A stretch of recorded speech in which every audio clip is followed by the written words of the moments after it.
Friends, तो आज हमारा जो टॉपिक है बैंकिंग के अंदर वो है मॉनेटरी पॉलिसी और क्रेडिट कंट्रोल पॉलिसी। तो दोस्तों मॉनेटरी पॉलिसी और क्रेडिट कंट्रोल पॉलिसी दो तरह की पॉलिसी होती है, fiscal policy and monetary policy. तो मॉनेटरी पॉलिसी बोलो या क्रेडिट कंट्रोल पॉलिसी बोलो, उसको गवर्न कौन करता है, उसको हैंडल कौन करता है, वो करता है रिजर्व बैंक ऑफ इंडिया। कौन करता है बेटा? Reserve Bank of India. अभी आरबीआई के जब फंक्शन पढ़े थे तो एक फंक्शन पढ़ा था हमने क्रेडिट कंट्रोल। तो क्रेडिट कंट्रोल कैसे होता है? वो मॉनेटरी पॉलिसी होता है। उसके अंदर मैंने आपको बोला भी था कि मेरे नेक्स्ट वीडियो के अंदर मैं आपको मॉनेटरी पॉलिसी या क्रेडिट कंट्रोल को वेरी डिटेल के अंदर एक्सप्लेन करने वाला हूं। तो यहां से क्वेश्चन बनने का चांस है कि एक तो बहुत बेसिक क्वेश्चन है, मॉनेटरी पॉलिसी इश्यू कौन करता है? रिजर्व बैंक ऑफ इंडिया करता है। तो मॉनेटरी पॉलिसी होता क्या है? मॉनेटरी पॉलिसी का मतलब वो पॉलिसी का मतलब होता है रूल्स एंड रेगुलेशन या एक ऐसा इंस्ट्रूमेंट, ठीक है ना, ऐसे रूल्स एंड रेगुलेशन फ्रेम करना, ऐसी पॉलिसी बनाना, ऐसे कंसेप्ट को डिराइव करना जो मॉनेटरी का मतलब पैसा, या क्रेडिट कंट्रोल का मतलब भी पैसा ही होता है। मतलब कि क्रेडिट का मतलब होता है पैसा कितना उधार देना है या कितना नहीं देना है, वो होता है मॉनेटरी पॉलिसी। तो मॉनेटरी पॉलिसी मतलब policy issued by the Reserve Bank of India to control the flow of money, to control the flow of money. तो किसके लिए होता है? फ्लो ऑफ मनी को कंट्रोल करने के लिए होता है।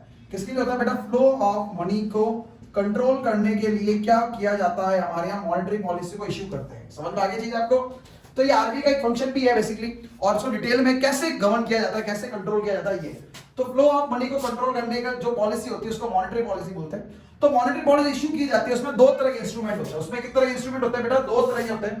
पहला होता है क्वांटिटेटिव इंस्ट्रूमेंट। क्वांटिटेटिव मतलब जिसमें क्वांटिटी को फ्लो किया जाता है। तो क्वांटिटी के अंदर क्या होता है? हम ये देखते हैं कितना परसेंटेज या कितनी क्वांटिटी ऑफ मनी जानी चाहिए पब्लिक के पास, और कितनी क्वांटिटी ऑफ मनी, मतलब जैसे 100 रुपए है, 100 में से कितने रुपए पब्लिक के पास जाने चाहिए और कितने रुपए आपके आरबीआई के पास रहना चाहिए या कमर्शियल बैंक के पास रहना चाहिए, मतलब रिजर्व के फॉर्म में रहना चाहिए। मतलब सिंपल सा क्वांटिटी का मतलब क्या होता है? They bifurcate the amount. Quantity का मतलब क्या होता है? Bifurcation of amount. क्या होता है बेटा? बाइफरकेशन ऑफ अमाउंट या bifurcation of deposits into reserves and lending. मतलब कितना पैसा हमको लैंड करना है और कितना पैसा हमको आरबीआई के पास रखना है रिजर्व के फॉर्म में, उसको हम क्या बोलते हैं? क्वांटिटी बोलते हैं। क्वांटिटी का मतलब ही क्या? क्वांटिटी, ठीक है। जैसे आप घर पे 1 किलो मिठाई लाए, अब उस 1 किलो मिठाई को कितनी किस किस को देनी है, उसको आप क्या बोलते हैं? क्वांटिटी। मतलब we want to distribute the money, हम सबके लिए करना चाहते हैं, हम डिस्क्रिमिनेशन कुछ नहीं, हम सबको पैसा देंगे, पर कितना पैसा देंगे और कितना नहीं देंगे उसको क्या बोलते हैं? क्वांटिटी। क्वालिटी में क्या है? क्वालिटी में ये कि हम पैसा रोकना नहीं चाहते, मतलब देयर इज 100 रुपीस और हमको 80 देना है, मतलब we will not reduce the quantity, we will distribute the 80 rupees. पर वो 80 रुपीस किस पर्सन को देना है? वो 80 रुपीस हमको एग्रीकल्चर सेक्टर को देना है, वो 80 रुपीस हमको 80 में से कितना हमको इंडस्ट्री को देना है, उस 80 में से कितना हमको टर्सरी एक्टिविटी को देना है, या उस 80 में से हम कितना गरीब लोगों को देना चाहते हैं, कितना अमीर लोगों को देना चाहते हैं, उस 80 में से बिजनेस वाइज बांट लीजिए, कितना टेक्सटाइल इंडस्ट्री को बांटना चाहते हैं, किसका किसको बांटना चाहते हैं। ये क्या हो गया? क्वालिटेटिव। क्वालिटी का मतलब क्या होता है? When we start the funding, तो किसके लिए हम लिबरल है और किसके लिए हम स्ट्रिक्ट है, उसको हम क्या बोलते हैं? क्वालिटी। क्वालिटी का मतलब क्या? फ्लो ऑफ जो मनी है उसको कंट्रोल करना, सेलेक्टिव क्रेडिट करना, उसको क्या बोलते हैं? क्वालिटी। तो क्वांटिटी और क्वालिटी, क्वांटिटी और क्वालिटी में बेसिक डिफरेंस ये है, यहाँ पैसे के दो टुकड़े कर दिए जाते हैं, कितना पैसा रिजर्व के पास रहेगा और कितना पैसा पब्लिक के पास लैंडिंग हो जाएगा। और यहाँ पे क्या करते हैं? पैसे के टुकड़े नहीं करते, उसका डायरेक्शन चेंज करते हैं। यहाँ क्या करते हैं बेटा? डायरेक्शन को चेंज कर देते हैं। तो बेसिकली क्वालिटी का मतलब होता है डायरेक्शन के ऊपर काम करना। डायरेक्शन का मतलब ये है, जैसे घर पे 1 किलो मिठाई लाई, अब 1 किलो में कितनी किस किस को देनी है, वो तो क्या क्वांटिटी है। उस 1 किलो मिठाई के अंदर डायरेक्शन कैसे हो गया? जैसे बच्चे को मिठाई ज्यादा भाती है तो बच्चों के लिए अलग रख दिया, तो हम क्या सेलेक्टिव हो गए, किसी के लिए लिबरल हो गए, किसी के लिए स्ट्रिक्ट हो गए, तो हो गया क्वालिटी। तो क्वांटिटी और क्वालिटी में ये बेसिक डिफरेंस है। अब इनके इंस्ट्रूमेंट्स के नाम ले रखे हैं, क्वालिटी के और क्वांटिटी के दोनों के। तो क्वांटिटी में पहला इंस्ट्रूमेंट है बेटा बैंक रेट, दूसरा है रेपो रेट, तीसरा है रिवर्स रेपो रेट, चौथा है सीआरआर और पांचवा एसएलआर, और छठा ओपन मार्केट ऑपरेशन। ये तीन एक जैसे हैं, ये दो एक जैसे और ये अलग है, मतलब पेयर है, ये तीन एक जैसा पेयर है, दो का पेयर है और एक का पेयर है। तो समझते हैं। देखिए इनसे पहले मैं एक चीज समझाता हूं आपको कि मॉनेटरी पॉलिसी को मार्केट में लेके क्यों आया था, मतलब why there is requirement to control the flow of money. होता क्या मार्केट में? दो तरह की सिचुएशन हो सकती है, either there be situation of inflation और there be situation of deflation. पहली सिचुएशन क्या हो सकती है बेटा? इन्फ्लेशन। इन्फ्लेशन का मतलब क्या है? एक्चुअली पब्लिक के पास पैसा ऑलरेडी है, मतलब public has already have a money, already have a money. समझने के लिए यही है बेटा, already have a money. Already have a money का मतलब क्या है? जो कमोडिटी है वो लोगों को क्या लग रही है? सस्ती लग रही है। कमोडिटी प्राइसेस बिकम हायर,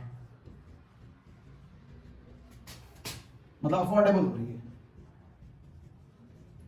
और इन्फ्लेशन का मतलब क्या हो गया बेटा? रिवर्स बैक, एकदम इसका उल्टा। यहां पे क्या हो रहा है? पब्लिक के पास मनी का शॉर्टेज है, there is a shortage of money. In the hand of public. ठीक है, या मैं ये बोलूं जो कॉमोडिटी है वो नॉन अफोर्डेबल बनती जा रही है, कॉमोडिटी बिकम्स नॉन अफोर्डेबल। मतलब लोग बेसिक नीड्स को भी फुलफिल नहीं कर पा रहे हैं, उनको जो चीजें चाहिए वो नहीं है, मनी सप्लाई नहीं है मार्केट में। तो आप मुझे देखो आरबीआई, ठीक है, आरबीआई कौन है? हेड है। अब मार्केट में ऑलरेडी पब्लिक के पास पैसा है, तो आप बताओ अगर ऑलरेडी पब्लिक के पास पैसा है और आप आरबीआई हो तो आप क्या करोगे? आप उनको और पैसा दोगे या उनके पैसे को स्क्वीज कर दोगे, उनके पैसे को रोक लोगे? तो जब भी इन्फ्लेशन आएगा तो आरबीआई कुछ भी करे, क्वालिटी करे, क्वांटिटी करे, किसी भी इंस्ट्रूमेंट को फॉलो करे, उनका इंटेंशन, उसके पीछे का जो मेन लॉजिक होगा वो क्या होगा? मनी के फ्लो को स्टॉप करना या स्लो करना। फ्लो को क्या करना? इधर स्टॉप करना और स्लो करना, या मैं ये बोल सकता हूं स्क्वीज करना। क्या करना बेटा? थोड़ा सा टेक्निकल वर्ड स्क्वीज, स्क्वीज का मतलब होता है संकरा कर देना, छोटा कर देना, ठीक है ना। और जब मार्केट में पब्लिक के पास पैसा नहीं है, अब आरबीआई को बोला आप तो कंट्रोल करो। कंट्रोल करने का मतलब क्या है? उस पैसे को एक्सपांड कर दो, उस पैसे के फ्लो को फास्ट कर दो। क्या करेंगे बेटा? हम फ्लो को फास्ट कर देंगे, या मैं ये बोल सकता हूं बेटा हम एक्सपांड कर देंगे। तो जब हम पैसे के फ्लो को एक्सपांड करेंगे वो किस कंडीशन में करेंगे? डिफ्लेशन में। और पैसे के फ्लो को स्क्वीज करेंगे, स्लो करेंगे, वो किस में करेंगे? इन्फ्लेशन में। तो देखो दो तरह की सिचुएशन हो सकती है मार्केट में, इन्फ्लेशन या डिफ्लेशन। इस इन्फ्लेशन को या डिफ्लेशन को करने के लिए आरबीआई क्या करती है? अपने इंस्ट्रूमेंट को मार्केट में लेके आती है, और इंस्ट्रूमेंट को क्या बोलते हैं? मॉनेटरी पॉलिसी बोलते हैं। और इंस्ट्रूमेंट दो तरह के, क्वांटिटी और क्वालिटी। तो देखो पहला इंस्ट्रूमेंट आता है बेटा बैंक रेट। मैं क्या बोल रहा हूं, आपका बेसिक कंसेप्ट अगर क्लियर है, इन्फ्लेशन और डिफ्लेशन दो तरह की सिचुएशन को लेके, तो कोई भी इंस्ट्रूमेंट आपके लिए इजी है, ठीक है ना। पहला है बेटा बैंक रेट। इनके मतलब समझना। बैंक रेट, अभी मैंने आपको पिछले वाले जो टॉपिक था उसके अंदर एक चार्ट बताया था, और मैंने आपको बताया था बेटा आरबीआई किसको लैंडिंग करता है? आरबीआई लैंडिंग करता है कमर्शियल बैंक को। और कमर्शियल बैंक किसको लैंडिंग करेगा? सिंपल सा, वो पैसा किसको लैंडिंग, खुद के पास तो रखेगा नहीं, वो किसको लैंडिंग कर देगा? पब्लिक को। मतलब आरबीआई जिस रेट के ऊपर कमर्शियल बैंक को लैंड करता है उसी रेट को हम क्या बोलते हैं बेटा? बैंक रेट बोलते हैं। उसी रेट को क्या बोलते हैं बेटा? बैंक रेट बोलते हैं। तो bank rate is a very simple concept, rate at which the RBI give the money to commercial bank without any securities। Bracket में लिखा है मैंने अनसिक्योर्ड। बैंक रेट जब आरबीआई कमर्शियल बैंक को बिना किसी ब्याज लिए पैसा उधार दे देती है तो उसको क्या बोलते हो? बैंक रेट बोलते हो। अब मुझे एक बात बताओ बेटा, अगर आरबीआई कमर्शियल बैंक को एग्जांपल 5% की रेट पे लैंडिंग करेगी, तो कमर्शियल बैंक सिंपल सा क्या काम करेगी? 5% के अंदर अपना एक प्रॉफिट जोड़ेगी, अपना एक हिस्सा जोड़ेगी। मान लीजिए 2% जोड़ता है, और पब्लिक को कितने परसेंट पे दे देगी? 7% पे दे देगी। दिस इज ओरिजिनल सिनेरियो, ठीक है ना। अब मुझे बताओ, अभी पब्लिक को पैसा बेटा 7% पे उधार मिल रहा है, 7% इंटरेस्ट पे करके पैसा मिल रहा है। मान लीजिए कि मार्केट में इन्फ्लेशन है। अब इन्फ्लेशन का मतलब पब्लिक के पास ऑलरेडी पैसा है। अब आरबीआई चाहती है उस पैसे को कंट्रोल करे, उस पैसे को स्क्वीज करे। तो आरबीआई के पास क्या तरीका है? वो क्या करेगी बेटा? रेट को बढ़ा देगी। जैसे ये रेट बढ़ाएगी, कमर्शियल बैंक का तो सिंपल सा क्या काम है? 2% जोड़ना। अब पब्लिक के हाथ में पैसा क्या आएगा बेटा? 8%। इस रेट पे आएगा 8% पे। तो आप समझिए, वही पब्लिक जिसको 7% पे पैसा उधार मिल रहा था, उसी आदमी को पैसा अगर 8% पे मिलने लग गया, इसका मतलब क्या हो गया? अब वो लोग क्या, उनके लिए कॉस्ट क्या हो गई? महंगी हो गई। तो अब वो क्या करेंगे? लोन लेने का मना कर देंगे। कुछ लोग क्या करेंगे? लोन लेने का मना कर देंगे। लोन लेने का मना करेंगे मतलब फ्लो क्या हो जाएगा बेटा? स्लो हो जाएगा या स्टॉप हो जाएगा। और आरबीआई का इंटेंशन ही क्या था? स्क्वीज करना, उसको स्लो करना। तो आरबीआई ने क्या किया? इनडायरेक्टली क्या किया? अपनी रेट को बढ़ा दिया ड्यूरिंग द इन्फ्लेशन, और पब्लिक को क्या कर दिया? डीमोटिवेट कर दिया फंड लेने के लिए। तो पब्लिक का जो मनी उधार लेने का जो इंटेंशन था वो क्या होगा? रिड्यूस। और धीरे धीरे पब्लिक क्या करेगी? पैसे को उधार लेना कम करेगी, और जैसे ही पैसे उधार लेना कम करेगी, इन्फ्लेशन क्या हो जाएगा? कंट्रोल हो जाएगा। वेरी सिंपल कंसेप्ट, समझ में आ गया? नेक्स्ट है बेटा deflation. Suppose that there will be deflation in the market. अभी बेटा डिफ्लेशन है तो आरबीआई क्या चाहती है? डिफ्लेशन का मतलब क्या है? पब्लिक के पास पैसा नहीं है, तो आरबीआई को करना है, ये करना है लोग पैसा उधार लें। क्योंकि देखो पैसा उधार लेके अपने घर पे तो रखेंगे नहीं, वो क्या करेंगे? बिजनेस के अंदर इम्प्लांट करेंगे। बिजनेस में पैसा लगाएंगे तो क्या होगा? एम्प्लॉयमेंट जनरेट होगा। एम्प्लॉयमेंट जनरेट होगा तो जो अभी जो पैसा लोगों के पास नहीं है वो साइकिल घूमेगी पैसे की, इकोनॉमी के अंदर पैसा पुशअप होगा, और एम्प्लॉयमेंट जनरेट होगा तो लोगों के लिए चीजें क्या हो जाएगी? अभी नॉन अफोर्डेबल हो क्या बन जाएगी? चीजें अफोर्डेबल बनना लग जाएगी। एम्प्लॉयमेंट जनरेट होगा तो पॉवर्टी क्या होगी? रिड्यूस। पॉवर्टी क्या है? अपनी बेसिक नीड्स को फुलफिल नहीं कर पाना है तो पॉवर्टी है।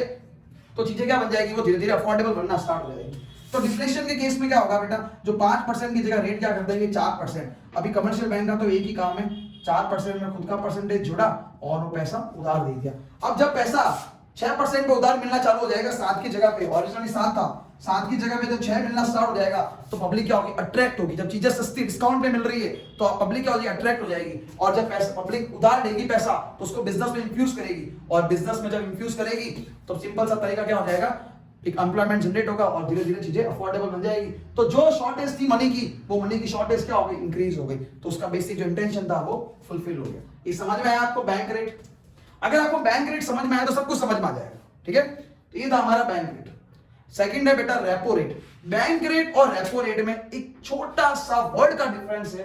बैंक रेट वो रेट होती है जो आरबीआई कमर्शियल बैंक को देती है विदाउट एनी सिक्योरिटी, ठीक है। और रेपो रेट वो रेट होती है जिसके ऊपर आरबीआई कमर्शियल बैंक को उधार देती है with the security, with the security. तो बैंक रेट में no security, no security, concept same है, मैकेनिज्म सेम है, जबकि रेपो रेट के अंदर सिंपल सा क्या होता है, विद द गवर्नमेंट सिक्योरिटीज। तो गवर्नमेंट सिक्योरिटीज ले लेगी उनसे और उसके बदले में क्या करेगी, पैसा दे देगी। गवर्नमेंट सिक्योरिटीज का मतलब होता है गवर्नमेंट के द्वारा इश्यू किए गए इंस्ट्रूमेंट्स, वो हम क्या करेंगे, सिंपल सा कमर्शियल बैंक आरबीआई को दे देगी और उसके बदले में क्या मिल जाएगा, उसको पैसा मिल जाएगा। तो गिरवी रखे जाएंगे, प्लेन रखे जाएंगे और उनके बदले में क्या मिल जाएगा, पैसा मिल जाएगा। तो अगर पहले एक बार उन्होंने उधार ले लिया पैसा, अब उनको उनकी रिक्वायरमेंट पूरी नहीं कर पा रहे हैं, तो कमर्शियल बैंक क्या करेगी, अपनी गवर्नमेंट सिक्योरिटीज को ले जाकर देगी और पैसा ले लेगी। तो सिंपल सा रेपो रेट। रेपो रेट भी सेम बैंक रेट के जैसे फंक्शन करता है। जब इन्फ्लेशन आएगा तो रेट बढ़ा देंगे हम, रेट बढ़ाएंगे तो लैंडिंग महंगी हो जाएगी। तो repo rate and bank rate is the one and the same thing other than the security part. समझ में आ गई चीज? तो मैकेनिज्म दोनों का सेम। अब अगला टॉपिक है बेटा रिवर्स रेपो रेट। उसका नाम ही क्या है, रिवर्स रेपो। उसका नाम क्या है, रिवर्स रेपो। तो रेपो में क्या होता था, रेपो में यह था कि बेटा आरबीआई क्या करती थी, लैंडिंग करती थी। किसको लैंडिंग करती थी, कमर्शियल बैंक को लैंडिंग करती थी। किसको लैंडिंग करती थी, कमर्शियल बैंक को। और कमर्शियल बैंक क्या करता बेटा, उस पैसे को आगे दे देता पब्लिक को।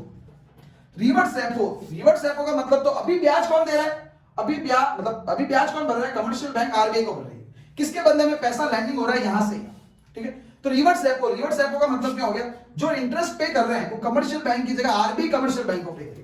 अभी इंटरेस्ट कौन पे कर रहा है, पब्लिक कमर्शियल बैंक को और कमर्शियल बैंक आरबीआई को। रिवर्स रेपो, रिवर्स रेपो का मतलब इंटरेस्ट कौन पे करेगा, आरबीआई कमर्शियल बैंक और कमर्शियल बैंक पब्लिक। समझ में आ गई? तो अब इंटरेस्ट जब पे करना है तो आप, इसका मतलब तो ये हो गया कि यार आरबीआई उधार लेगी कमर्शियल बैंक से, इंटरेस्ट पे करेगी ना। नहीं नहीं नहीं, वर्ड उधार यूज नहीं करना है, वर्ड लैंडिंग, वर्ड आपको बोरेंग या लैंडिंग यूज नहीं करना। वर्ड कांसेप्ट समझिए।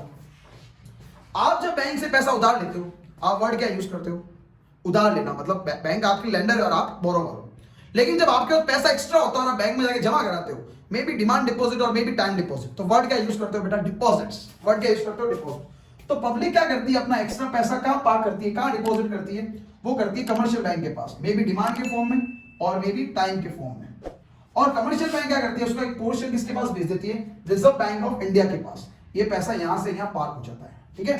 अब जब पैसा पब्लिक कमर्शियल बैंक को देती है तो कमर्शियल बैंक सिंपल सा क्या करती है, उनको उसके बदले में क्या पे करती है, इंटरेस्ट पे करती है। क्या पे करती है, इंटरेस्ट, से 5%, 6%, 7% जो। अब कमर्शियल बैंक की जो पैसा आरबीआई को देगी तो आरबीआई भी क्या देगी, उसके बदले में उसको इंटरेस्ट पे करेगी। क्या पे करेगी, ब्याज देगी। अब मुझे एक बात बताओ बेटा, सिंपल सा कंसेप्ट है, तीन लोग हैं, आरबीआई, कमर्शियल बैंक और पब्लिक। पब्लिक अपना एक्स्ट्रा पैसा लाएगी, आरबीआई को देगी। पब्लिक अपना एक्स्ट्रा पैसा आरबीआई कमर्शियल बैंक को देगी, कमर्शियल बैंक अपना पैसा आरबीआई को देगी। जितना ज्यादा ब्याज कमर्शियल बैंक पब्लिक को देगी, जितना ज्यादा ब्याज कमर्शियल बैंक पब्लिक को देगी, पब्लिक क्या होगी, डिपॉजिट के लिए अट्रैक्ट। पब्लिक क्या होगी, डिपॉजिट के लिए अट्रैक्ट। डिपॉजिट के लिए अट्रैक्ट होगी मतलब पैसा कहां चला जाएगा, बैंक के पास चला जाएगा। अब सोचो आप, मार्केट में इन्फ्लेशन है, लोगों के पास बहुत ज्यादा पैसा है, मतलब पब्लिक के इन हैंड पैसा ज्यादा है, इन हैंड पैसा ज्यादा है तो चीजें खरीद रहे। लेकिन अगर वही पैसा बैंक के पास आ जाए डिमांड डिपॉजिट, टाइम डिपॉजिट के फॉर्म में, तो उनके हाथ में पैसा क्या हो जाएगा, कम। और हाथ में पैसा कम करने को क्या बोलते हैं, स्क्वीज करना। हाथ में पैसा कम आएगा तो क्या करेंगे, अपने चीजें कम खरीदेंगे, तो जो चीजें आपको ज्यादा बिक रही थी क्या हो जाएगी, कम। तो इन्फ्लेशन को कंट्रोल करने के लिए कमर्शियल बैंक क्या करती है, अपनी रेट ऑफ इंटरेस्ट, क्योंकि यहाँ पे ब्याज दिया जा रहा है ना, तो रेट ऑफ इंटरेस्ट क्या करती है बेटा, बढ़ा देती है। तो आरबीआई क्या करती है, अपनी रेट बढ़ा देती है। आरबीआई अपनी इंटरेस्ट रेट बढ़ाएगी, उसका असर किसके ऊपर आएगा, कमर्शियल बैंक की अपनी इंटरेस्ट रेट बढ़ा देगी। और कमर्शियल बैंक बढ़ाएगी तो पब्लिक क्या हो जाएगी, डिपॉजिट की तरफ अट्रैक्ट हो जाएगी, डिपॉजिट की तरफ अट्रैक्ट हो जाएगी। कैसे, देखो एग्जांपल लेते हैं, समझ में नहीं आएगा आपको। Suppose that as an example, originally क्या था, आरबीआई क्या करती थी, डिपॉजिट के ऊपर 5% पे करती थी और कमर्शियल बैंक क्या करती थी, पब्लिक को 4% देती थी। यहां जोड़ेगी नहीं, यहां घटाएगी, क्योंकि खुद का भी तो प्रॉफिट रखेगी ना अपने पास। तो क्या करती थी, 4% देती थी, ठीक है। मार्केट में क्या हो गया, इन्फ्लेशन हो गया। इन्फ्लेशन मतलब लोगों के पास पैसा ज्यादा है, आरबीआई को लगा इसके पास पैसा पड़ा है, मैं ले लेती हूँ पैसा। तो आरबीआई क्या करेगी बेटा, अपनी जो अभी 5% दे रही ना, उसको क्या करेगी, 6% देगी कमर्शियल बैंक। के काम करते पास पैसा पड़ा है, मेरे को दे दे, मैं तेरे को 6% तो रेट बढ़ाएगी। तो अब कमर्शियल बैंक क्या करेगी, 6 माइनस 1% अपना प्रॉफिट रखेगी और पब्लिक को 5% ब्याज देगी। अब पब्लिक क्या होगी, और बैंक में 5% ब्याज मिल रहा है, बैंक में ले जाके जमा करो। तो पब्लिक क्या करेगी, बैंक में जाके पैसा जमा करेगी। जैसे ही पैसा जमा करेगी उनके हाथ से पैसा चला गया पब्लिक उसके पास, कमर्शियल बैंक के पास, और कमर्शियल बैंक के हाथ से पैसा चला गया रिजर्व बैंक ऑफ इंडिया के पास। तो रिजर्व इंक्रीज हो गए और मार्केट में क्रेडिट क्या हो गया, कंट्रोल हो गया। ये तो करेगी इन्फ्लेशन के फॉर्म। कब करेगी, इन्फ्लेशन के फॉर्म। और जब मार्केट में डिफ्लेशन आएगा तो रिजर्व बैंक ऑफ इंडिया क्या करेगी, पब्लिक के पास पैसा नहीं है, तो तेरे पास ही नहीं है तो तू मुझे पास लाके क्यों जमा करा रहा है। जब तेरे पास पैसा है ही नहीं तो तू मेरे पास लाके क्यों जमा करा रहा है। तो एक काम कर, डिसअट्रैक्ट कर देते हैं। डिसअट्रैक्ट कैसे, आरबीआई क्या करेगी, अपनी रेट कर देगी 4% ब्याज देने की। तो कमर्शियल बैंक क्या करेगी बेटा, 4% में से 1% घटाएगी और पब्लिक को 3% ही ब्याज देगी। अब पब्लिक के हाथ में ब्याज कितना आ रहा है, 3%। मतलब बैंक में जमा कराओ 3% ब्याज मिलेगा। क्या मतलब, कराने से मत करो। तो पब्लिक में तो यही चाहती थी कि तुम पैसा है ना इन हैंड जो कम हो रहा है उसको कंट्रोल कर लेते हैं और तुम्हारे पैसे को एक्सपांड कर देते हैं। मतलब जो पैसा तुम बैंक में जमा कराते वो पैसा तुम मार्केट में खर्च करो जाके। तो क्या कंट्रोल हो गया, इन्फ्लेशन और डिफ्लेशन दोनों कंट्रोल हो गए। तो हमने 3 इंस्ट्रूमेंट समझे, बैंक रेट, रेपो रेट और reverse repo rate. CRR SLR already मैं आपको मनी जो क्रिएशन टॉपिक पढ़ाया उसके अंदर पढ़ा चुका हूं। मनी क्रिएशन के अंदर CR SLR legal reserve ratio का फॉर्म पढ़ा चुका हूं। सेम कंसेप्ट है जिस तरह से ये होता है। रिजर्व बढ़ेगी, देखो सिंपल सी बात है, इन्फ्लेशन है, आप क्या करो, रिजर्व बढ़ा दो। जैसे रिजर्व बढ़ता कैसे है, सीआरआर बढ़ा दो, एसएलआर बढ़ा दो, बैंक रेट बढ़ा दो, रेपो रेट बढ़ा दो, रिवर्स रेपो रेट बढ़ा दो।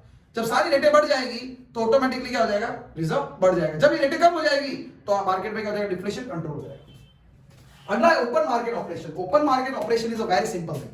ओपन मार्केट का क्या मतलब है, मार्केट में डिफ्लेशन है, इन्फ्लेशन है मार्केट में। एग्जांपल पहले इन्फ्लेशन लेते हैं फिर डिफ्लेशन कर लेंगे। इन्फ्लेशन है मतलब पब्लिक के पास बहुत ज्यादा पैसा है। तो आरबीआई क्या, RBI is the most reliable person in India, ठीक है।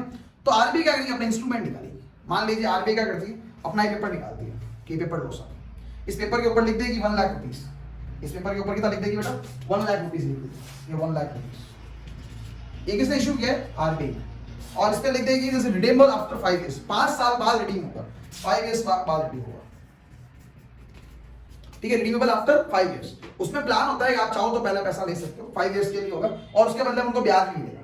अब मुझे एक बात बताओ, आपके पास पैसा पड़ा है, मान लीजिए suppose that you have money, और आरबीआई बोलती है पैसा मुझे दे दो। अब आरबीआई तो मतलब मोस्ट सेफेस्ट मनी होता, तो आपका पैसा क्या सेफ हैंड्स में जा रहा है और उसके ऊपर ब्याज भी मिल रहा है। तो आप क्या करोगे, अपना पैसा आरबीआई को दे दोगे। अब पैसा किसके हाथ में था, पब्लिक के हाथ में।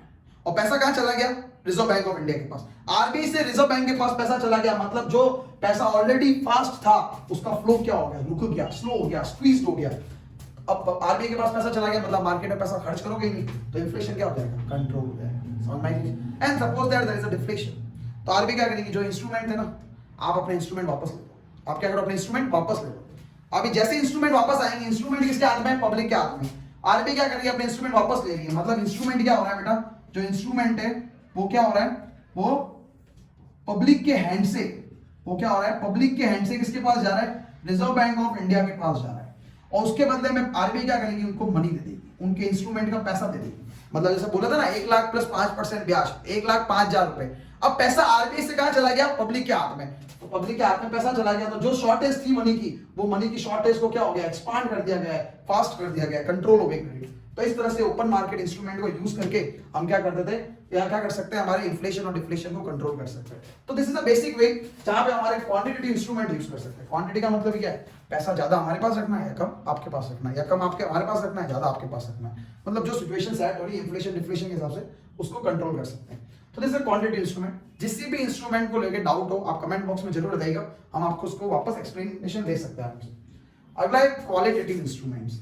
तो क्वालिटेटिव इंस्ट्रूमेंट को समझते हैं। किस मिनट हो गए, नहीं चलो आवाज आ रही काट दूंगा। तो 7-8 मिनट ये छोटी। अगला है मार्जिन रिक्वायरमेंट। देखिए margin requirement is a very simple thing. Margin requirement का मतलब क्या होता है, मार्जिन का मतलब क्या होता है, एक्सेस। मार्जिन का मतलब होता है एक्सेस। मान लीजिए आप बैंक के पास जाते हो और अपना 1 लाख रुपए का गोल्ड देते हो बैंक को। कितने का देते हो बेटा, 1 लाख रुपए का गोल्ड देते हो। अब उस 1 लाख के बदले में आपको कुछ रुपए बैंक उधार देगी। कितना देगी, may be 75%, may be 80%, may be 90% और मे बी एनी अमाउंट। तो जो पैसा लैंडिंग कर देगी ये तो उधार देगी। तो जो नहीं देगी उधार, मतलब जैसे 75% उधार देगी तो 25% नहीं करेगी, या 20% नहीं करेगी, या 10% नहीं करेगी। तो जो पैसा उधार नहीं दिया जाता है, मैं ये बोलूं एक्सेस मनी को अपने पास रखना, मतलब जितने की सिक्योरिटी है उसका एक पोर्शन तो हम आपको उधार दे देंगे, लेकिन पूरा तो नहीं देंगे। जैसे आप किसी को अपनी बाइक उधार रखोगे और बोलोगे मुझे 30,000 पे, बाइक की वैल्यू कितनी है बेटा 50,000, और पैसा कितना उधार मिल रहा है 30,000, तो 20,000 और सामने वाला क्या रख रहा है, लेंडर क्या रख रहा है, अपने पास एज अ मार्जिन रख रहा है, अपने पास क्या रख रहा है, मार्जिन रख रहा है। अब मार्केट में क्या बेटा इन्फ्लेशन है, इन्फ्लेशन का मतलब क्या, ऑलरेडी आप पैसे वाले, तो आप बाइक लेके गए, ये 50,000 की बाइक है, और आरबीआई के पास जाते हो, कभी तो बैंक के पास जाते हो, मतलब और इनडायरेक्टली आप आरबीआई के पास जाते हो, और आरबीआई को आप बोलते हो यार 50,000 की तू गाड़ी ले ले और मुझे पैसा उधार दे दे। आरबीआई पता करती है पब्लिक के पास तो ऑलरेडी बहुत पैसा है, तो उसको ज्यादा रुपए क्यों दे, हम क्या करते हैं उसको रुपए कम ही देते हैं। तो बोला 50,000 की गाड़ी तू रखेगा तो हम तेरे को 20,000 का लोन देंगे। कितने का लोन देंगे बेटा, 20,000 का। आपको लगा यार 20,000 का लोन मिल रहा है, यार 20,000 के पेमेंट क्या करूंगा, तो आप क्या करोगे, गाड़ी गिरवी रखोगे, you will not hypothecate your bike, आप क्या करोगे, अपनी बाइक को वहां रखोगे ही नहीं। बाइक नहीं रखोगे तो पैसा आरबीआई के पास, आरबीआई के पास रह गया, और आपकी गाड़ी आपके पास रह गई। मतलब अगर मैं इस रेट को इंक्रीज कर दूंगा, मार्जिन को इंक्रीज कर दूंगा, तो पब्लिक क्या हो जाएगी बेटा, डिसअट्रैक्ट हो जाएगी। पब्लिक क्या हो जाएगी, डिसअट्रैक्ट हो जाएगी। किस लिए डिसअट्रैक्ट हो जाएगी, for taking loans, disattract to taking loans. जब वो डिसअट्रैक्ट होगी तो मनी किसके हैंड में रह जाएगी, मनी रह जाएगी हमारे आरबीआई के हैंड में रह जाएगी। मनी किसके हैंड में रह जाएगी बेटा, रिजर्व बैंक ऑफ हैंड में रह जाएगी। तो स्टॉप हो गया ना फ्लो मनी का, मनी का क्या हो गया, फ्लो स्टॉप हो गया। मनी उसके, जिसकी मनी थी उसके पास और जिसकी सिक्योरिटी उसके पास। तो जब भी इन्फ्लेशन आता है तो मार्जिन रिक्वायरमेंट क्या कर दी जाती है, बढ़ा दी जाती है। क्या कर दी जाती है, बढ़ा दी जाती है। और जब भी डिफ्लेशन आता है तो मार्जिन रिक्वायरमेंट का रिवर्स सिचुएशन हो जाता है, उसको रिड्यूस कर देते हैं। मतलब 50,000 की गाड़ी रखो 40,000 का लोन मिलेगा, 50,000 की गाड़ी रखो 40,000 का लोन मिलेगा। तो जब लोन ज्यादा मिलता है ना तो वो क्या होता है, डिफ्लेशन होता है। और हमेशा लोन ज्यादा जब मिलता है, डिफ्लेशन होता है, तो एनपीए होने का चांस भी ज्यादा होता है। अब 10 लोग अपनी गाड़ियां गिरवी रखेंगे, 50,000 के 40 मिल रहे हैं ना, मैं भी रख दूंगा, क्या 40,000 हाथ में आ गए ना, क्या मुझे करो 40,000 के, तो और 40,000 रुपए जब हाथ में आ जाएंगे तो कुछ लोग उसको रीपे नहीं कर पाते हैं, तो मार्केट में क्या आ जाता है, वो हमेशा ही एनपीए इंक्रीज होता है, इकोनॉमी खराब होना चल जाती है। तो लंबे समय तक डिफ्लेशन भी काम करनी है, लंबे समय तक इन्फ्लेशन भी काम करनी है। इसलिए आरबीआई क्या करती है, जैसे इन्फ्लेशन आया तो उसको कंट्रोल कर लेती है, और जैसे डिफ्लेशन आया ऑन द स्टैंड उसको कंट्रोल कर लेती है। तो वेरी फास्ट कंट्रोल करना कंपलसरी होता है, क्योंकि लंबे समय तक रहता है तो इकोनॉमी खराब होने का चांस होता है, जीडीपी डाउन होने का चांस होता है। तो this is the margin requirement. Second is बेटा credit rationing. Credit rationing is simply selective credit control. Credit rationing का क्या मतलब है बेटा, सेलेक्टिव क्रेडिट कंट्रोल। ये क्या होता है, सेलेक्टिव क्रेडिट कंट्रोल। इसका क्या मतलब है, credit rationing is a very easy thing. RBI क्या करती है, राशनिंग कर देती है, बंटवारा कर देती है, छंटनी कर देती है। आरबीआई क्या बोलती है कि भैया एग्रीकल्चर वाले को तो पैसा उधार दे दो, एग्रीकल्चर वाले के लिए मार्जिन है 80%, और सॉरी मार्जिन है 20%, एग्रीकल्चर के लिए मार्जिन है 20%, और नॉन एग्री के लिए मार्जिन है 30%। नॉन एग्री के लिए मार्जिन कितना है, 30%। इसका मतलब क्या, एग्री वाले कम प्रॉपर्टी रखेगा तो भी ज्यादा लोन मिल जाएगा, और नॉन एग्री वाला ज्यादा प्रॉपर्टी रखेगा तो भी उसको कम लोन मिलेगा। तो इनडायरेक्टली हम क्या कर रहे हैं, नॉन एग्री का इन्फ्लेशन कंट्रोल कर रहे हैं। हम क्या कर रहे हैं, नॉन एग्री का इन्फ्लेशन कंट्रोल कर रहे हैं। तो जब इन्फ्लेशन पूरी इकोनॉमी में नहीं आता है, पर्टिकुलर किसी सेक्टर में आता है, तो हम क्या करते हैं, क्रेडिट राशनिंग को यूज करते हैं। हम क्या करते हैं, क्रेडिट राशनिंग को यूज करते हैं। जहां पे इन्फ्लेशन है वहां पे आप क्या करो, अपने इंस्ट्रूमेंट्स को टफ कर दो, और जहां पे डिफ्लेशन है वहां अपने इंस्ट्रूमेंट को लिबरल कर दो। जैसे आप चाहते हो एग्रीकल्चर सेक्टर ग्रो हो, तो आप क्या करो, एग्रीकल्चर को सब्सिडी प्रोवाइड कर दो, एग्रीकल्चर के लिए रेट ऑफ इंटरेस्ट कम कर दो, एग्रीकल्चर को मार्जिन रिक्वायरमेंट कम कर दो। तो एग्रीकल्चर में क्या हो जाएगा, डिफ्लेशन से इन्फ्लेशन आ जाएगा। और आपको लगता है यार कि टेक्सटाइल इंडस्ट्री में बहुत ज्यादा इन्फ्लेशन हो गया ऑलरेडी, तो आप क्या करो, टेक्सटाइल वालों को लोन देना कम कर दो, या लोन टफ कर दो उनके लिए सब्सिडी जो है इसको रिमूव कर दो। तो उससे क्या होगा, आपका मार्केट में टेक्सटाइल का जो इन्फ्लेशन है वो क्या हो जाएगा, कंट्रोल हो जाएगा। समझ में आ गया, credit rationing. Last one is the moral suasion.